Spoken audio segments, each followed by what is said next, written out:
Ahí está. Ahí está. Gracias. Bueno, hermanos, otra vez un placer.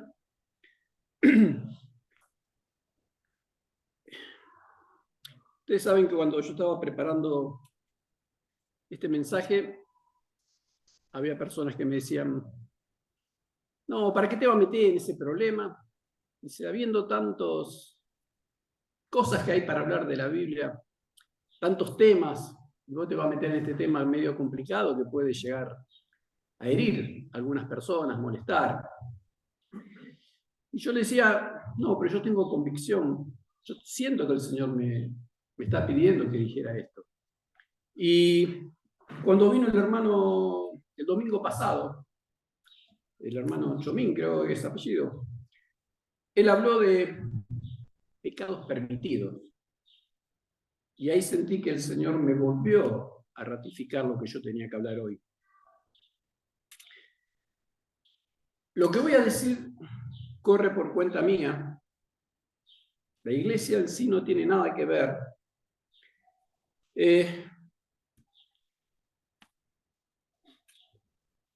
Es un tema que a veces trae diferencias entre hermanos.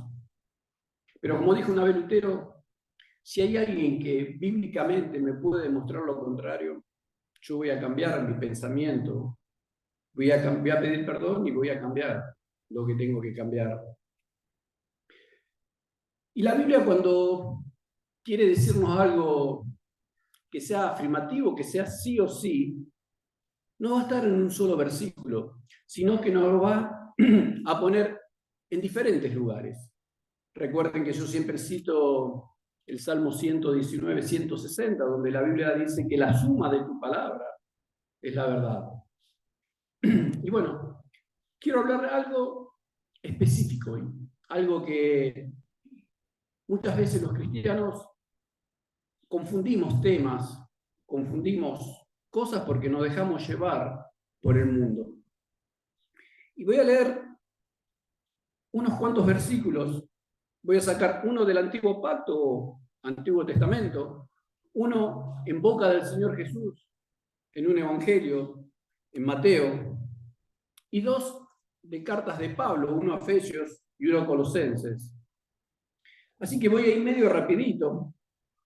Perdón, ando medio mal de la garganta. En Isaías 29:13, un versículo muy conocido, que dice pues el Señor, porque este pueblo se acerca a mí con su boca y con sus labios me honra, pero su corazón está lejos de mí y su temor de mí no es más que un mandamiento de hombre que le ha sido enseñado.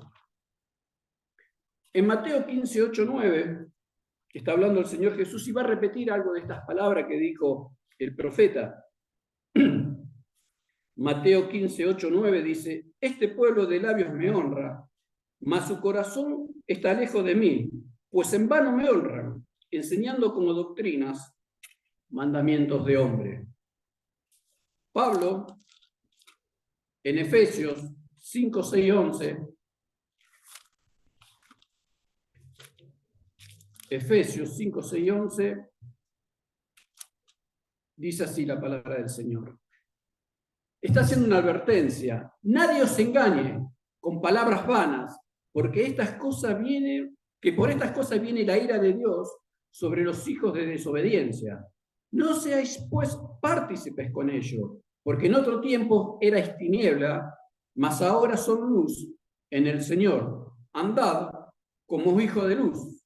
Y el 11 dice, y no participéis en la obra infructuosa de las tinieblas, sino más bien reprenderla. Y el último, Colosenses 2:8. Pablo, también en su carta a Colosas, le dice, mira que nadie os engañe por medio de filosofías y huecas sutilezas, según las tradiciones de los hombres, conforme a los rudimentos del mundo, y no según Cristo. Tanto en el Antiguo Pacto como en los Evangelios y el Nuevo Pacto, el Señor nos está diciendo algo. nos está advirtiendo que tenemos que tener cuidado en algo que pasa. Yo recuerdo cuando era joven, porque alguna vez fui joven, tenía pelo, era flaco, tenía rulo inclusive. Íbamos a la iglesia con saco y corbata. ¿Por qué? No sé. Era una tradición, una costumbre.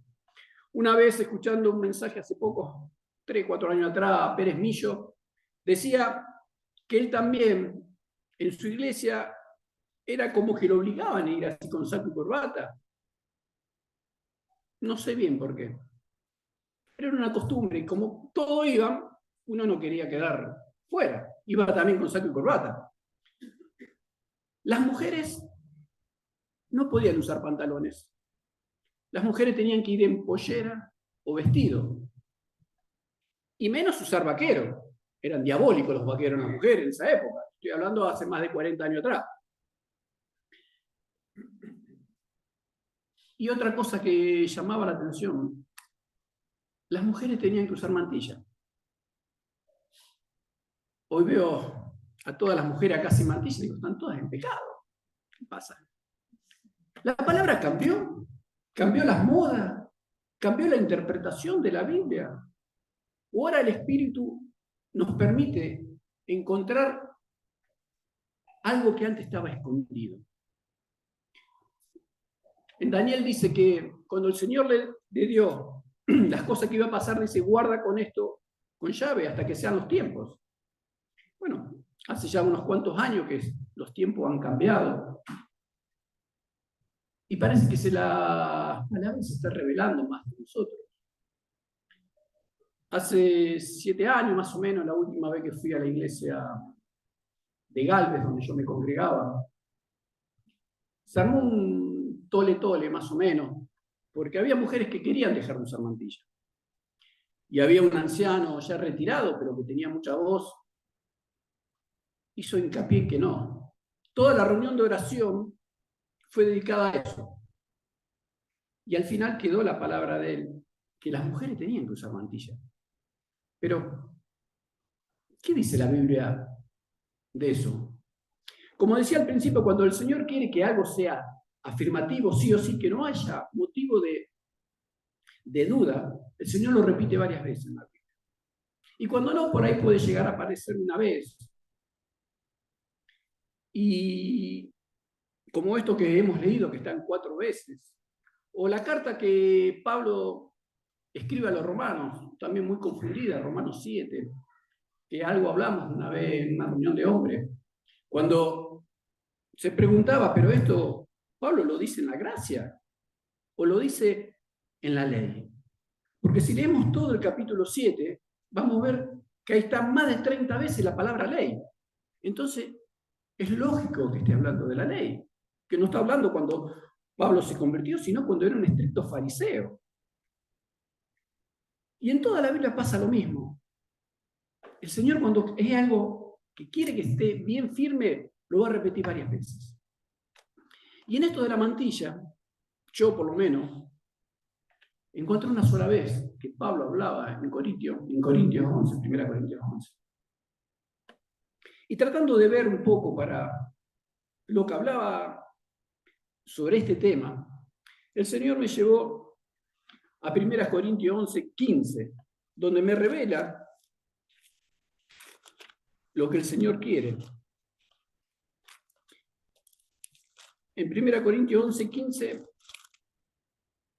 dice, por el contrario, a la mujer dejarse crecer el cabello le es honroso, porque en lugar de velo le es dado el cabello. Y ahí está la respuesta. La mujer no hace falta que se cubra, porque le es honroso es tener el cabello. Pasa que la historia secular dice que antes iban mujeres especiales, digamos, para decirlo de alguna manera, de vida fácil. Entonces esa mujer era rapada. Y para que no esté rapada, tenía que usar un velo, un pañuelo, algo que lo cubriera. De eso es lo que está hablando Pablo en 1 Corintios, muchas veces donde se malinterpreta los versículos. Perdón. Las iglesias evangélicas son un desprendimiento de la Iglesia católica. Y como tal, muchas veces tomó costumbres de esa iglesia. Acá pueden dar fe que hay personas que han salido del catolicismo. Y por ejemplo, hay reuniones o hay fiestas en las cuales se imita esas costumbres. La historia dice que Constantino, un emperador, abrazó el cristianismo. Y digo abrazó porque no hubo un cambio en la vida de él, no hubo una transformación, no hubo un arrepentimiento. Y obligaba a la gente de ese entonces, al pueblo, a hacerse cristiano, a abrazar la religión cristiana. Entonces, si no, dice que iban presos o muchos podían llegar a matar. Como la gente esta era muy politeísta, adoraba muchos dioses, le costaba cambiar de religión y hacerse cristiano. Entonces, este personaje, Constantino, dice, bueno, vamos a hacer lo que yo llamo cambio de figuritas. Y empieza a cambiar dioses por personajes que figuran en la Biblia y los hace santos diferente a lo que la Biblia dice. Y por ahí apareció San Mateo, San Lucas, San Juan. Es más, si ustedes ven los evangelios, tiene ese nombre según San Lucas, según San Juan, según San Mateo, porque viene todo de ahí. Y decía que cambiaba figurita, cambió personajes por algunos personajes de la Biblia. Inclusive sacó a la diosa Diana y ahí puso también a María. Hizo un combo. Tomó fiestas paganas y las transformó en fiestas religiosas cristianas. Y ahí podemos ver, por ejemplo, lo que es la Pascua. Si bien la Pascua es Cristo, la Iglesia Católica toma parte del judaísmo y la convierte en una fiesta cristiana o pseudo cristiana, desconociendo lo que dice la palabra de Dios, que el Señor Jesús, ahí en el aposento alto, junto con sus discípulos, transformó la Pascua en la cena del Señor, cosas que tomamos anteriormente. Y otra fiesta, que la voy a decir de esta forma porque pueden haber chicos escuchando, tomó trascendencia a través de los años el 24 de diciembre. 24 de diciembre donde se adoraba al dios Sol debajo de un pino, haciendo cualquier cosa de atrocidades, se tomó como una fiesta religiosa después y se lo puso como el nacimiento de Cristo. Ese nacimiento donde llega el día de hoy y se le da más importancia a otra cosa, donde se le da más importancia a un gordo vestido de rojo con barba blanca, no dándole trascendencia a lo que tiene. Y no estoy en contra de la Navidad, ¿eh? Yo particularmente no la festejo, pero me congrego, me junto con mis familiares, especialmente los familiares de mi señora, que son todos grandes, salvo un chico que hay, porque se le da más trascendencia a otra cosa que al Señor Jesús. Si decimos que estamos festejando la Navidad, ¿por qué le damos más trascendencia a otras cosas? Y no solamente esas cosas, eso, sino que muchos hasta mienten. Porque decimos que los regalos no traen este personaje. Y después le decimos a nuestro hijo, no, mira, mentir está mal. Jesús se enoja. Es pecado, si un poquito más grande. Pasan 15 días, vienen 3 personajes del Oriente y pasa lo mismo. Y decimos que son mentiritas piadosas. Como dijo el hermano, mentiras permitidas. ¿Pero por quién? ¿Por Dios? No. por el humano, por las personas. Nosotros a veces nos permitimos pecar porque nos decimos que es una mentira piadosa. En otros países le llaman mentira blanca. Y para Dios, hermano, lo que es pecado. Nosotros le damos la trascendencia, si es grande o si es chico. Para Dios, pecado es pecado. Y la Biblia dice que la paga del pecado es la muerte. No muerte, cesación de vida, sino separación. En Juan 9:31 dice, y sabemos que Dios no escucha a los pecadores. Pero si alguno es temeroso y hace la voluntad de Dios, a ese oye. Y muchas veces tenemos pecado que no confesamos por ignorancia o porque nos cae bien. Total, son pecaditos infantiles, chicos. ¿Cómo le vamos a sacar la inocencia a los chicos? Cuando el Señor nos dice que no nos amoldemos a este mundo. Cuando el Señor nos dice que seamos embajadores y hacemos realidad esto. ¿Vivimos como peregrinos de este mundo? ¿O nos aferramos a él y con tal de no ofender a alguien, seguimos la corriente igual que los demás? ¿Cómo estamos viviendo los cristianos estas cosas? Y como dije al principio, cuando el Señor quiere que las cosas son firmes, que no haya motivo de equivocación.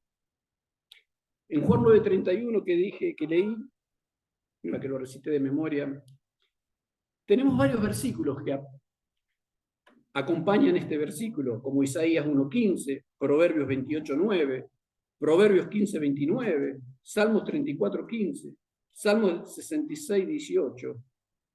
Y sabemos que Dios no oye a los pecadores, pero si alguno es temeroso de Dios y hace su voluntad, a ese oye.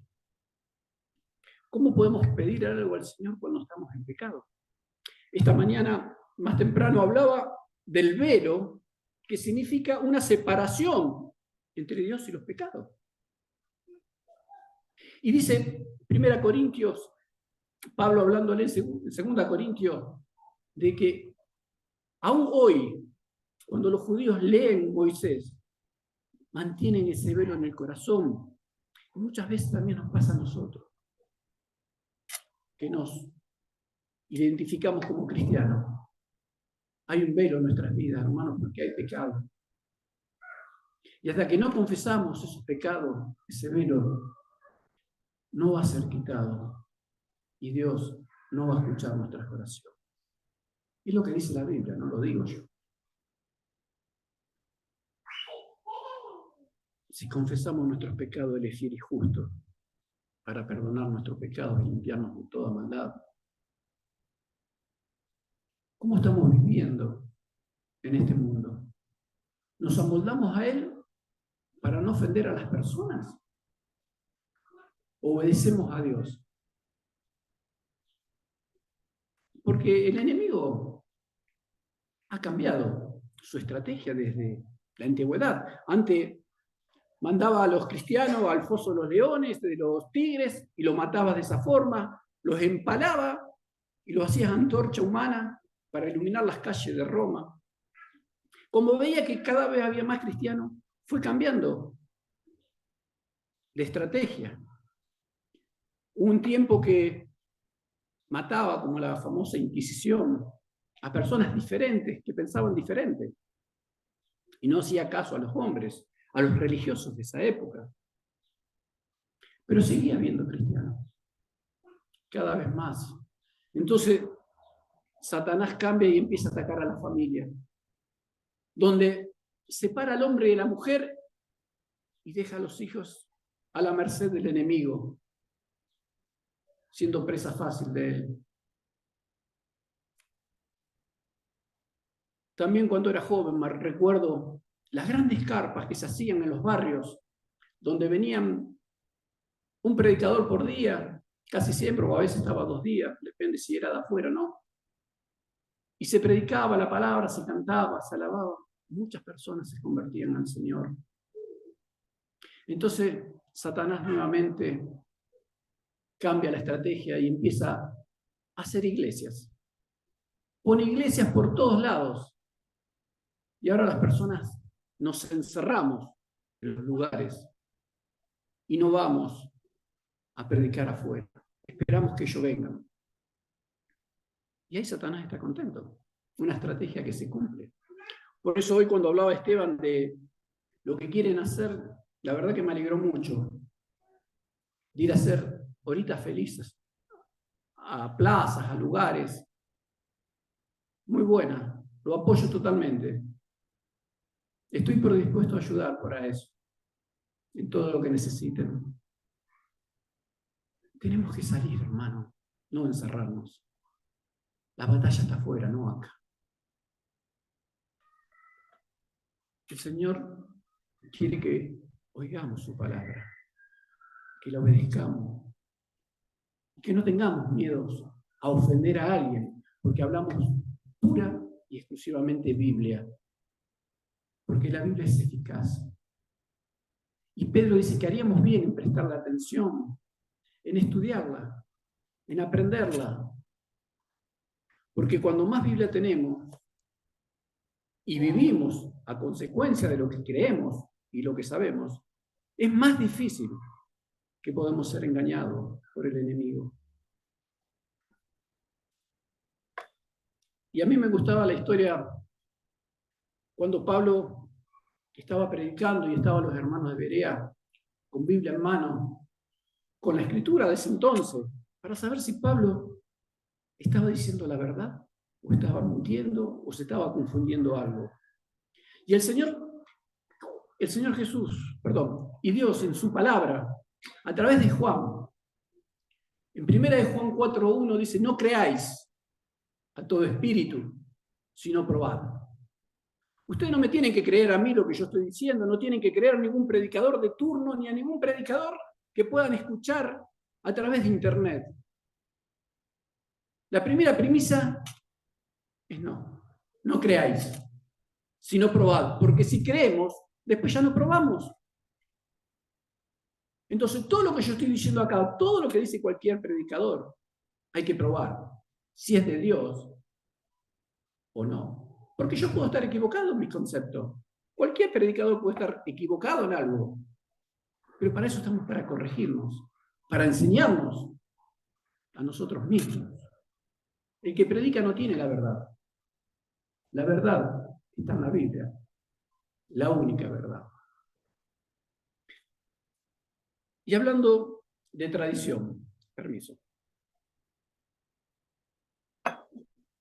Esta mañana, o más temprano, hablaba de cuando el Señor Jesús murió, que decía que el Señor había sido crucificado a las 9 de la mañana. ¿De dónde saco todas esas cosas? De la Biblia, no de otro lado. En Marcos,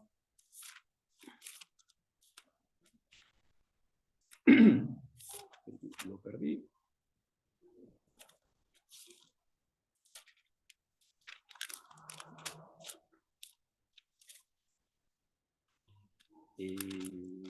¿Dónde está? Lo sabía de memoria y me olvidé.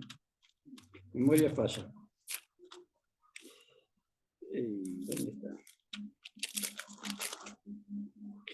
Marcos 15:25 dice, y era la hora tercera cuando lo crucificaron. En la antigüedad, la hora se dividía por cuartos. La hora tercera era a las 9 de la mañana. La hora sexta era el mediodía.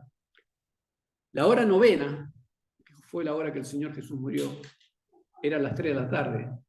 Y la 12ª era las 6 de la tarde.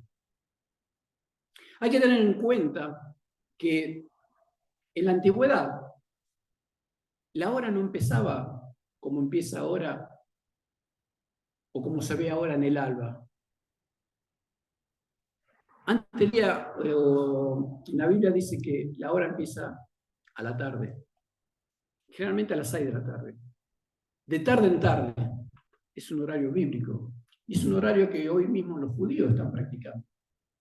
Cuando ellos guardan el Sabbat, empiezan a esa hora. Algunos empiezan a las 7, pero generalmente de las 6 de la tarde, de un viernes hasta las 6 de la tarde del sábado.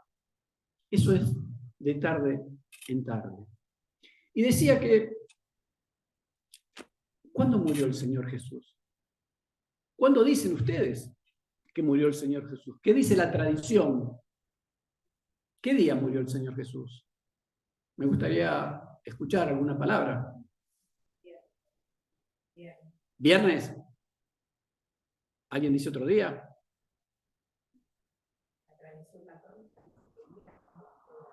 El viernes a las 3 de la tarde. Bien. Vamos a ver qué dice la Biblia. Si vamos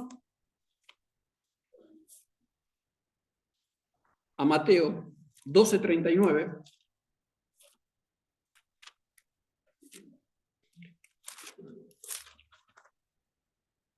Mateo 12:39. El Señor dice, estaba hablando con los escribas y fariseos. La generación mala y adúltera demanda señal, pero señal no le será dada, sino la señal del profeta Jonás. Porque como estuvo Jonás en el vientre del gran pez 3 días y 3 noches, así estará el Hijo del Hombre en el corazón de la tierra 3 días y 3 noches.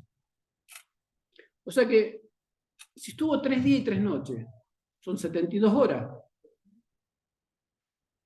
Viernes a las 3 de la tarde, al sábado a las 3 de la tarde un día, al domingo a las 3 de la tarde otro día, al lunes a las 3 de la tarde sería otro día. No concuerda en nada con lo que dice la Escritura.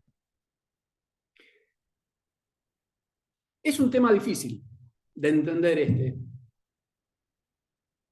No va a ser mejor cristiano saber cuándo murió el Señor Jesús o cuándo resucitó. No va a ser más espiritual esto. Pero sí es bueno saber para no dejarnos llevar por lo que dice la tradición. Me acuerdo hablar con un hermano de este tema. No me recuerdo el contexto de esta iglesia, que me decía que no sabemos qué día murió Jesús. Y yo le digo, sí, yo sé el día que murió, pero no recordaba cómo explicarlo, porque esto yo lo había estudiado hace muchos años. Entonces, buscando en mis escritos lo que tenía, volví a sacar esto, que voy a compartirlo con ustedes. Pero el que me quiera seguir con la Biblia, yo voy a ir rápido porque voy a ir del Antiguo Pacto, del Antiguo Testamento al Nuevo Testamento, bastante seguido. Porque en el libro de Levíticos y en el libro de Éxodo es donde está aclarado las tradiciones o las fiestas que tenía el pueblo judío. En Gálatas 4:4 dice, cuando vino el cumplimiento del tiempo. O sea que todo tiene un tiempo. En Juan 17:1 dice, la hora ha llegado. Cuando la hora del Señor quiso que pasaran las cosas, a esa hora pasó. No hubo un minuto antes, un minuto después. Fueron 72 horas que Él estuvo en el centro de la tierra. No fueron 71, no fueron 73, no fueron 68. Fueron 72 horas, 3 días y 3 noches.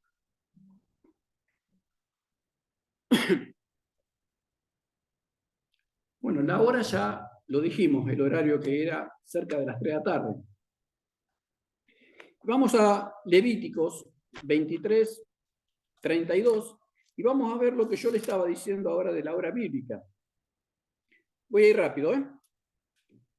Dice, a los 9 días del mes en la tarde, de tarde a tarde, guardaréis vuestro reposo. Ya acá se estaba aclarando, se estaba diciendo que es de tarde a tarde un día. La primera premisa, de tarde en tarde. Jesús fue crucificado en la preparación de la Pascua, como nos dice Lucas 23:53. Lucas 23:53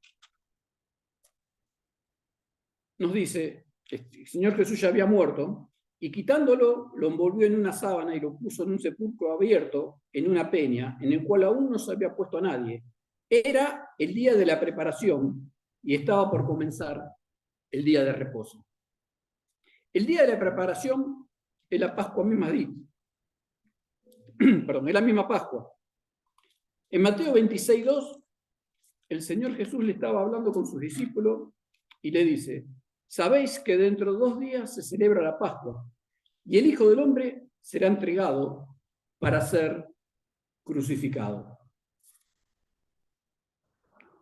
El Señor Jesús murió en Pascua.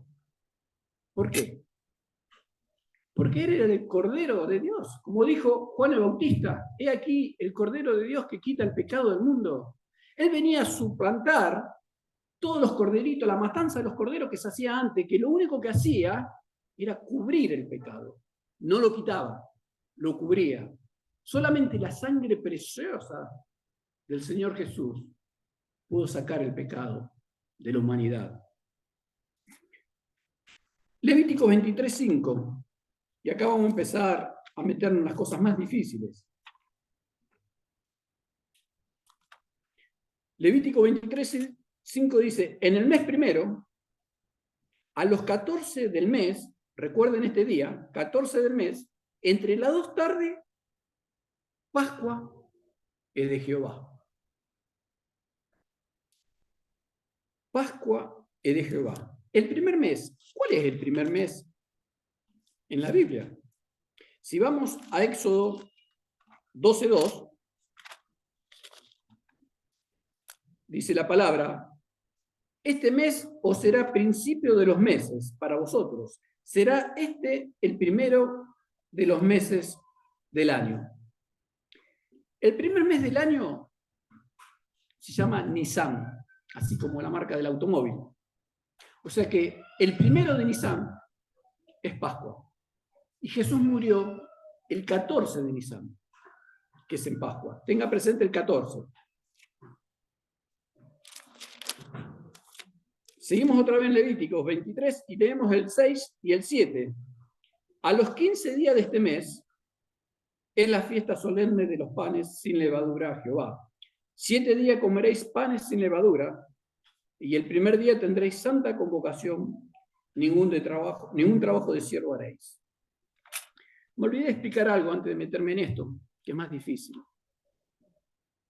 Cuando la Biblia habla que es inspirada por Dios, la que fue inspirada por Dios, o la que es inspirada por Dios, es la original, el griego, el hebreo, el arameo, donde está escrita.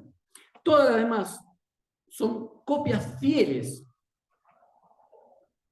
de la palabra de Dios, pero muchas veces cuando se traduce, tiene unas pequeñas diferencias de vocablo. Y lo que fue inspirada por Dios es la palabra, no los versículos, no los capítulos, y no el glosario que tiene abajo la Biblia que nos aclara algunos o nos lleva a otro capítulo, versículo. Y hay un versículo, hay una palabra que confundió a mucha gente, que dice: en el día de reposo aquí equivale a sábado. Y ese sábado, sábados, no significa siempre sábado, día posterior a viernes o un día anterior a domingo. Ese sábado significa reposo. Todas las palabras en todos los idiomas tienen movimiento, no son fijas. Y doy un ejemplo medio, tal vez pavo, pero cuando voy a una panadería y le pido al panadero, a la panadera: véndame una flauta, el pan finito y largo, me va a decir a lo sumo con sal o sin sal. Y me cruzo a una casa de música y le pido: dame una flauta. Y a lo sumo me puede llegar a decir dulce o traversa. Pero en los dos lugares estoy pidiendo lo mismo. Lo mismo. Estoy pidiendo una flauta. El área de movimiento me hace decir qué es lo que estoy diciendo, qué es lo que estoy pidiendo. Lo mismo pasa, como antes dijimos, cuando la palabra habla muerte en la Biblia, que no siempre muerte es cesación de vida, sino es separación. La palabra gracia también tiene diferentes significados. La palabra me voy de Boca, por ejemplo, no que me voy a River, no. Me voy de Boca significa que hablé de más. Pero si me caigo y me digo, me caí de Boca, significa que me fui de Boca, golpeé la cara. Es diferente al otro. Y estoy hablando de lo mismo. Lo mismo pasa con esta palabra, sábado. Y hay que tener en cuenta dos cosas. De que hubo 2 días, con un día en el medio, que fue un día que era separado para Dios. Lo tendría que haber dicho de entrada esto y me olvidé, porque así no corto lo que venía hablando. Pero bueno, sigamos. Decía que en Levítico 23:5 dice en el mes primero, a los 14 del mes, entre las 2 tardes, Pascua de Jehová. Y a los 15 días, este mes es la fiesta solemne de los panes sin levadura. O sea,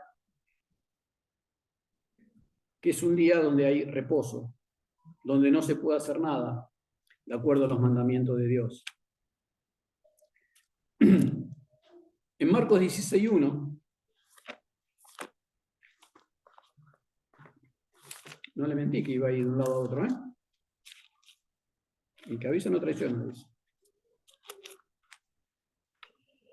Marcos 16:1 dice, cuando pasó el día de reposo, María Magdalena, María la madre de Jacobo y Salomé compraron especias aromáticas para ir a ungirlo. Cuando pasó el día de reposo, dicho de otra manera, cuando pasó el 15 de Nisan, o sea, día 16.